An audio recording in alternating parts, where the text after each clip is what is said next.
Hi friends, welcome to today blog. ఈరోజు sweaters కొనడానికైతే బయటికి వెళ్తున్నాం. నేను ఆయిషా. మీరు కూడా వచ్చేయండి మాతో పాటు చూడడానికి. ఇప్పుడైతే మేము కలకత్తా బజార్కి వచ్చేసాం. చూడండి, స్వెటర్స్ కొనడానికి వచ్చి నేను చూడండి ఏం చేస్తున్నాను. ఇక్కడ టాప్స్ బాగున్నాయంట, అందుకని మీకోసం వీడియో తీస్తున్నాను. డైలీ యూస్ అయితే బాగున్నాయి. 1 పీస్ వచ్చి 100 అంట. జెంట్స్వి కూడా బాగున్నాయి. స్వెటర్స్ చూద్దాం రండి. నాకేం నచ్చలేదు, ఇదైతే నచ్చింది. పక్కనే ఫుట్వేర్ ఉందని వచ్చాము. ఇక్కడ జెంట్స్వి లేడీస్వి అయితే బాగున్నాయి. చిన్నపిల్లలవి కూడా బాగున్నాయి. చూడండి డైలీ యూస్వి. మేమైతే ఏం తీసుకోలేదు. ఏం తీసుకోకపోతే బాగోదని అక్క అయితే వాళ్ళ పాపకు ఒక జత అయితే తీసుకుంది friends.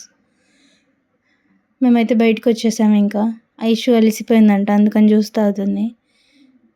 Bye bye friends, follow అయితే చేసేయండి నా పేజ్ని.